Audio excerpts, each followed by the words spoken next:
Assalamu alaikum and very good morning to all of you.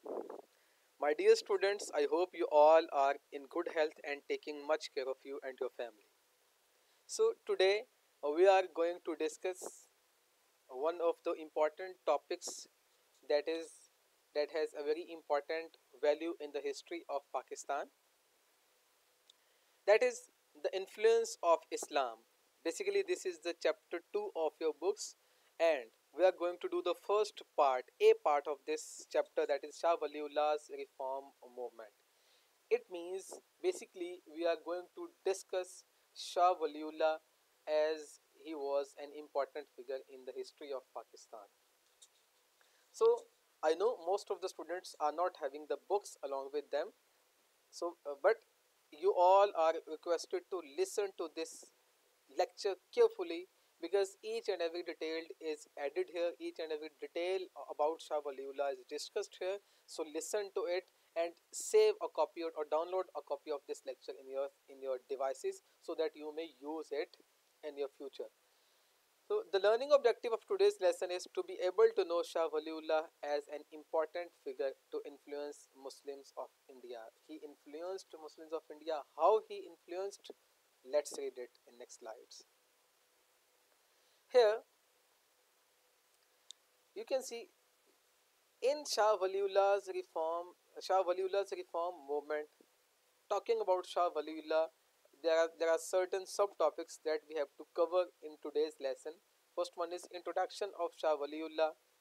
We are going to know about Shah Waliullah first, and then according to Shah Waliullah, what was the role of Islam? Then problems of Muslims. What were some problems that Muslims were facing at that time, at the time of Shah Waliullah? And then influence of Shah Waliullah on Muslims. What was the influence that he left on the Muslims of India? He means Shah Waliullah. And the last subtopic is an important figure in the history. We will discuss how he is considered an important person in the history of Pakistan. If you talk about the introduction of Shah Waliullah, basically by the end of Aurangzeb's reign, the authority of Mughal emperors was facing decline.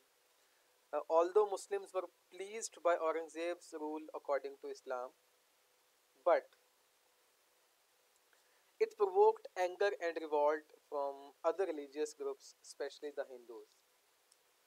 There was, as Muslim empire started to have a decline after Aurangzeb. After the death of Aurangzeb, Muslim empire started to have a decline, but this decline caused a revolt, and Muslim strategies, especially the strategies of Aurangzeb, the rule of Aurangzeb, caused many other religious groups to revolt against Muslim, and especially there were Hindus on the priority.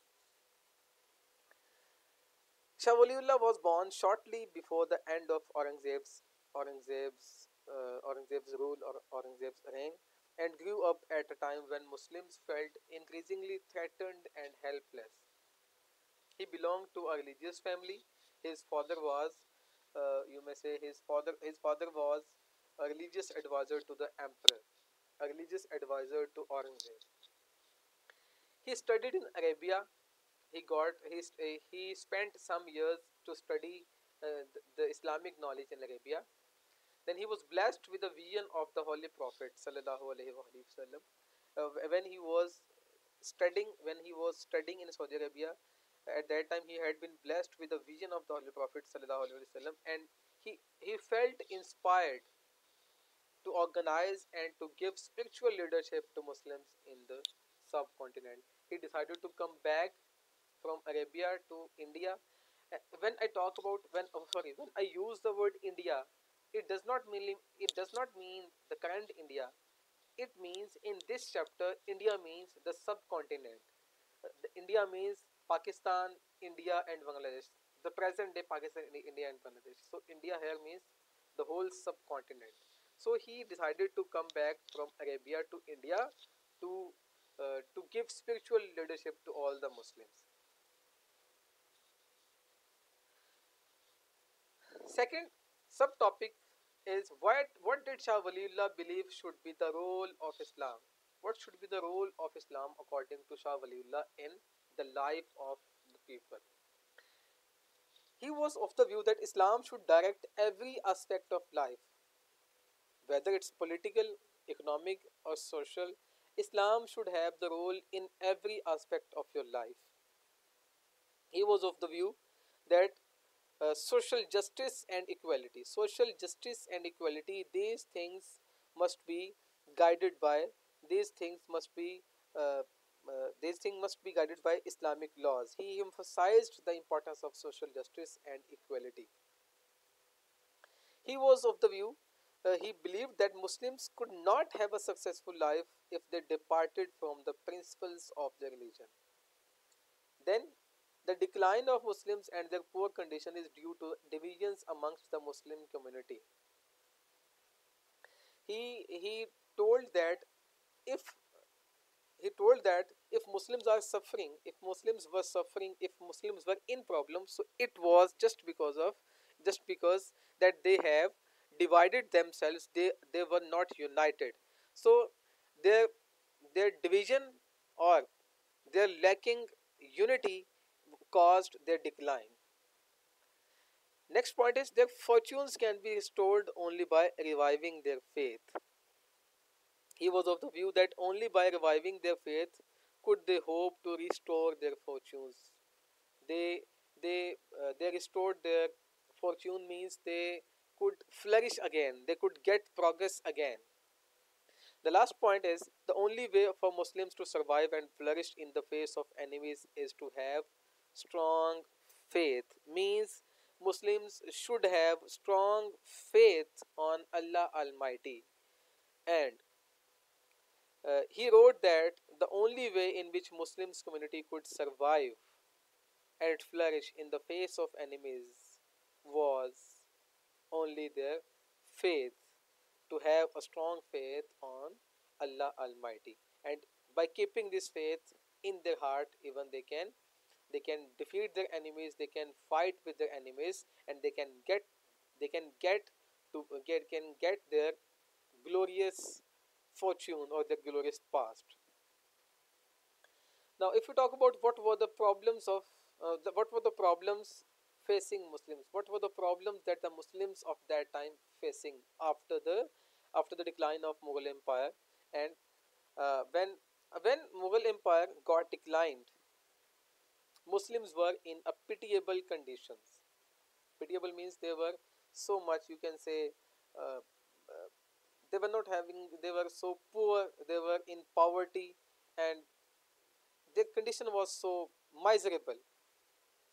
So after the decline of Mughals, Hindus has all control of machinery of government because of their majority, capability, and industriousness.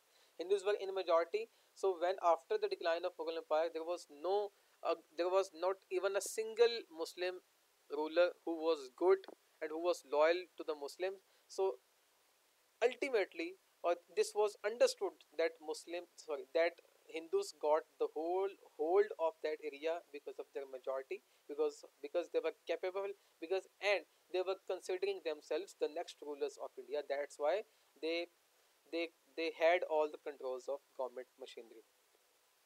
Third point is wealth and prosperity are in the hands of Hindus.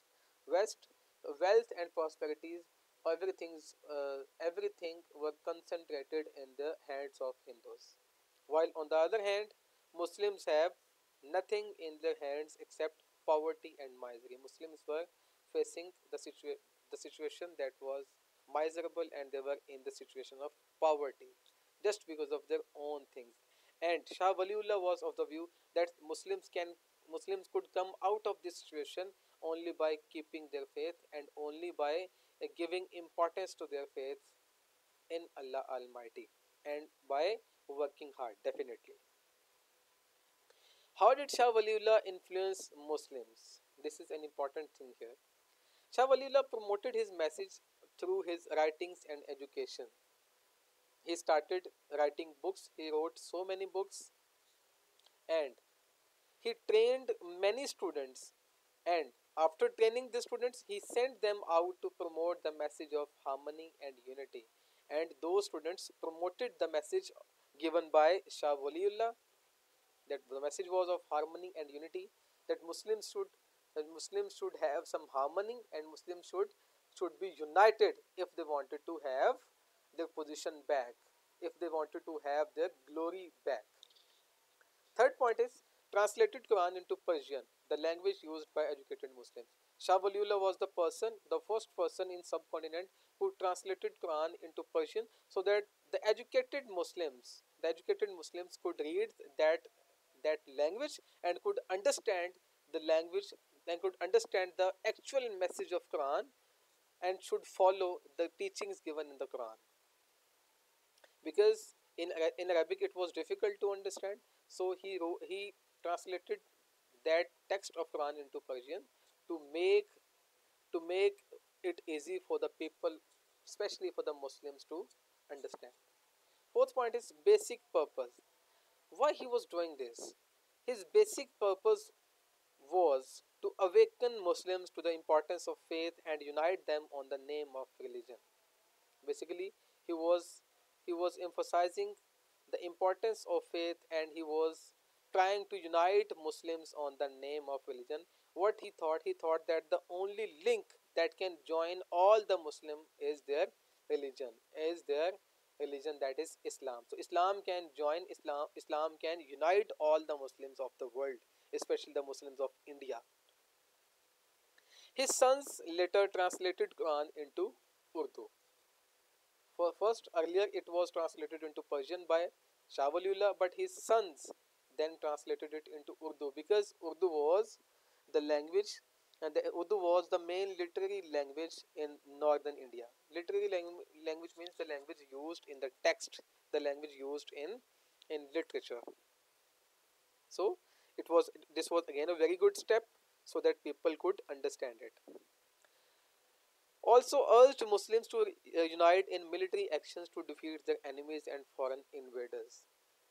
Uh, as the Mughal Empire disintegrated from attacks and revolts, as the Mughal Empire started declining from the foreign attacks and revolts, Shah Waliullah urged all the Muslims, including those in neighboring countries, not only Indians but all the neighboring countries, he urged all the Muslims to unite in military actions to defeat their enemies and to defeat all the foreign invaders, because Shah Waliullah was of the view that if foreign invaders were here, it means foreign invaders can rule on the whole India, and Muslims would become the slaves of those foreign invaders. So Muslims should not become the invaders. They should be they should have their glory back. So this was the exact words of the text in inverted commas. This text is the exact wording of Shah Waliullah, who was expressing his fears to Ahmad Shah Abdali in a letter. Who is Ahmad Shah Abdali? Ahmad Shah Abdali was an Afghan king who came here, who attacked India many times, and who looted India many times. But Muslims, after the decline of Mughal Empire, Muslims wanted a Muslim ruler on them. So that's why many Muslims, including Shah Waliullah, wanted Ahmad Shah Abdali from Afghanistan, because he was Muslim. So many people, including Shah Waliullah, wanted Ahmad Shah Abdali to come to India to rule them. So what was his wording? His wording was, if God forbid domination by infidels continues. Infidel means the foreign invaders or the non-believers. If the domination by infidels continues, Muslims will forget Islam and within a short time become such a nation that there will be nothing left to distinguish them from non-Muslims. He was of the view that a time will come when Muslim and non-Muslims will be just like each other. There will be no uh, there will be no, you can say, discrimination, and no one can distinguish them from non-Muslims if the domination by the infidels continues. So this is how Muslims Muslims were influenced by Shah Waliullah, because of his teachings, because of his message, because of his importance of faith. because of his good purpose, because of his uh, efforts to unite Muslims, because of his writings, because of his education, because of his trained students and his sons, Muslims were influenced by Shah Waliullah this way. The last point here is why is Shah Waliullah an important figure in Pakistan's history? Why why he is considered an important history if we talk about the history of Pakistan? The first point is he restored the confidence of Muslims when they were divided, disorganized, and demoralized. At the times when Muslims were divided, disorganized, and demoralized, this was the time after Mughal Empire started to decline. At this time, when Muslims were divided and disorganized and demoralized, and they were having no leader, no spiritual leader, no political leader, so he restored the confidence of Muslims by teaching them and by telling the importance of their faiths. Second point is he provided an alternative reason for pride and optimism when Mughal emperors lost their respect. At the times when Mughal emperor lost their respect, he was the person. Shah Wali was the person who provided an alternative reason for pride and optimism. What was that alternative reason for pride and optimism? That was their faith and that was their religion. That was the unity. So he considered the unity, he considered the faith as the reason for their optimism. Optimism means positivity. When there was negativity everywhere, Shah Waliullah spread positivity and optimism. Third point, why Shah Waliullah is an important figure? Third point is the price of failure would be the destruction of their identity. It means if Muslims got failed, means their identity would be destroyed. They they they would be just like non-Muslims, and no one can distinguish. So the price of failure would be equal to the destruction of their identity. Fourth point is Muslims' identity, culture, and interests are quite different from other people living in India. Basically, this is the base of two nation theory. Two nation theory means uh, Hindus and Muslims are two different people. They are having different identity, they are having different culture, they are having different religion, they are having different customs, they are having different interest. So, two nations cannot live in one country. His idea, Shah Waliullah's idea, was the base of two nations theory, and later this two nation theory was presented by Sir Syed Ahmad Khan. But his ideas was just like that. Like Muslim identity, culture, and interest are quite different from the other people of different religions living in India. Second last point is his ideas motivated Muslims and his influence remained even after his death. Muslims were motivated by all his ideas, and even his influence remained after his death, and he was appreciated and praised by so many people.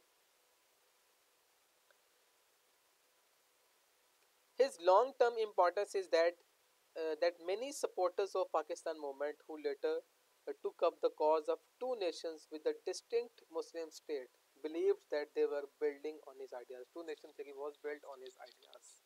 As I told you, two nation theory. So this was all about Shah Waliullah. Shah Waliullah. We discussed Shah Waliullah as what as according to Shah Waliullah, what should be the role of Islam in our life, and what was the problems that Muslims were facing at the time of Shah Waliullah. How did Shah Waliullah influence Muslims, and at the end we discussed why is Shah Waliullah an important figure in Pakistan's history. This was all about Shah Waliullah's life, his efforts, and his teachings, and Muslims got so much motivated and inspired, and Muslims were influenced by his teachings, and Muslims started to praising him, and his influence remained even after his death. Now, this is your turn. You all are supposed to write two questions on your history notebook. First one is according to Shah Waliullah, how important was Islam to people's lives? So, as I told you, the role of Islam, what should be the role of Islam in our life? you can explain this point in your own words in the answer of first question. Talking about second question, how did Muslims benefit from the life of Shah Waliullah? Muslims, how Muslims got benefit? What were the benefits? What was the positive things? What were the inspirations that Muslims got? And how Muslims were influenced by Shah Waliullah? And why Shah Waliullah is an important figure in the history of Pakistan? You are supposed to add these details in the answer of second question. So guys, that's it from my side today. Inshallah, we will be with you with a new topic in next lesson. So thank you so much. Allah Hafiz.